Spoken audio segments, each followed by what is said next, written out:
Uzumva abantu benshi bakubwira yuko arya nk'ingurube, angana nk'ingurube. Uzumva abantu benshi bavuga yuko uyu mugabo ni umugabo utagira ubwoba, ntatinya, mbese muri we nta kintu na kimwe atinya.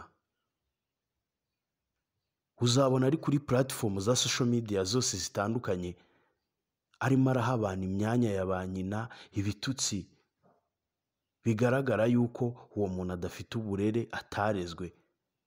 Ariko ibyo ngibyo kuri we abyita yuko buri muntu wese uzanga u Rwanda ngo azamuhe ukuri adaciye ku ruhande. Jesquizo wa Mipango, icyogere mu nkuba, umwami w'abagore. Uyu munsi umuriro ukomeje kwaka hagati ye na Scovia. Kasuku cyangwa se Jesquizo wa Mipango ni umusore utajya wiburira, ntatinya no kugutinyuka mu ruhame, akagutuka akakwandagaza. Ubwo Scovia yamuvugagaho akavuga yuko Kasuku akurikirwa n'abantu benshi kandi ibyo avuga n'ibyo akora abantu benshi bakabyumva bakabyuza, bivuga yuko nawe ibyo akora RIB ikwiye kumukurikirana kuko hari ibyo akora akanyuranya n'amategeko kandi abaturage baba bamaze kuza ibyo yavuze.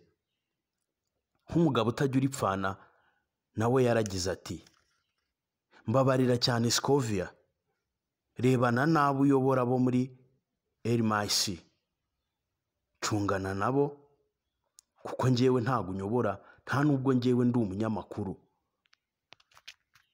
Ibi byose bikomeze kuba urujijo hagati ye na Scovia, twibaza ngo uyu muriro uzahagarara gute? Njye mbahaye ikaze nabifuriza komeza kugira ibihe byiza. Njye nitwa Bikorimana Bernard. Niba uri mushya wibuke gukanda subscribe kuri Bernard TV. Reka tuvuge gatoya kuri Jesquizo wa Mipango, icyogere mu nkuba, akaba umwami w'abagore. Bahaye ikaze. Kasuku cyangwa se Jesquizo wa Mipango, amazina ye yiswe n'ababyeyi ni Kambari J. Yabonye izuba mu mwaka w'1992. Yavukiye Gikondo ahazwi nko mu Gashyekero. Uyu mugabo ni umwana w'imfura mu bana 9. Jesquizo wa Mipango cyangwa se J,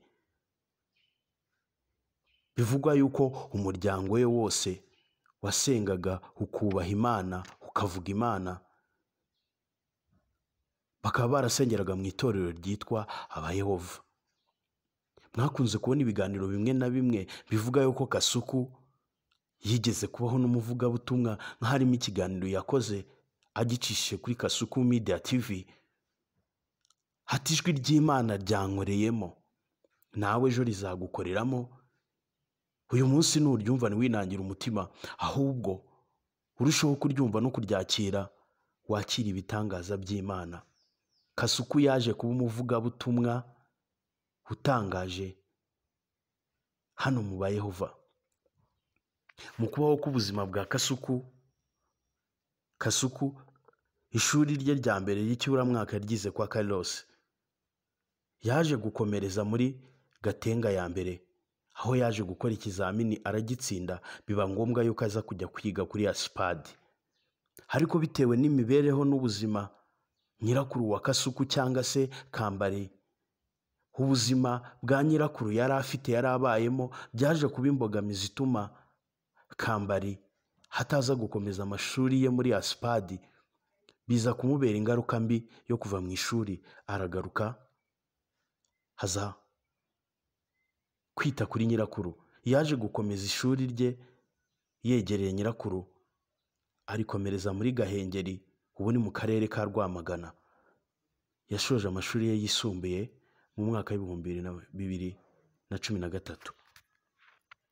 Yize ibizwi nka comptabilité.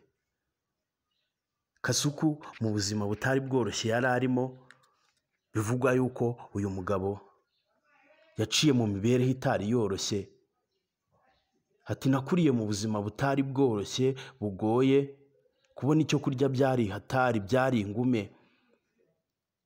Atariko ibyo ngibyo ntago byigeze binsha intege, nta nubwo byigeraga bimbuza kuba niba hari ahantu habaye ubukwe najya kuvumba ahabaye idirifiriti, ati nanjye nikozagayo nkajya kureba uburyo nakirira umuceri.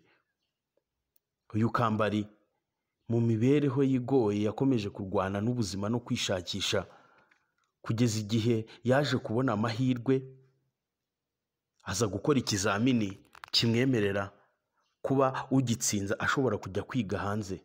Yaje gukora ikizamini aragitsinda, aza kujya kwiga mu mujyi wa Mongolia.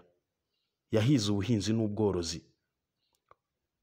Uyu Kambari mu kuba ari muri Mongolia akurikirana ibigendanye n'ubuhinzi n'ubworozi ntibyaje kumworohera na gatoya, aho yabonaga udufaranga dukeya maze aza kujya muri Amerika. Aha naho ubuzima bwaje kumubana ishuri, bumubana ingume bitewe n'imibereho yabonaga muri Amerika. Yaje kuhava agaruka mu Rwanda. Mu kubaho k'ubuzima bwe bwose yabayeho azi gushakisha, agakora akana kariya akanda akana kariya nk'uri mu ndege, kugeza igihe imibereho y'ubuzima bwe bwose yayibayeho azi gushakisha.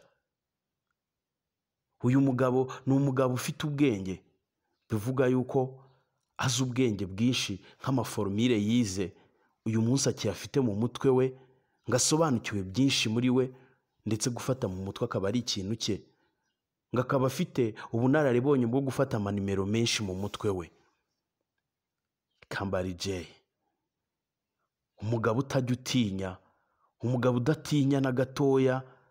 Muri we amagambo menshi ayavuga buri segonda, buri mwanya, ntatinya. Muri we yashize ubwoba bwo kumva neza yuko umwatatse atabura kumwataka. Umuhaye amahoro azayamuha, umwatatse ati tuzajyanamo. Jesquizo wa Mipango, icyogere mu nkuba, umwami w'abagore. Ni umugabo ukunda kurya, akunda gukora amavideo menshi, bigaragara yuko akunda kurya cyane. Mu kubaho k'ubuzima bwe bwose uyu munsi tuvugana ari mu gihugu cya Mongolia, aho yita ku bigendanye n'ubuhinzi n'ubworozi, ariko cyane cyane ku mafi. Uyu Kambari J uyu munsi tuvugana rurageretse we hagati ye na Scovia. Umuriro uraka, nta uvugana n'undi, bose bamaze gucana uwaka. Scovia ati nanjye nk'umugore wamaze kwisobanukirwa sinagutinya kandi sinjya ninyi ikinyatatse, ati ahubwo ndahagarara nkashira amanga nkakireba mu maso, ati nkagitinyuka nkacyataka.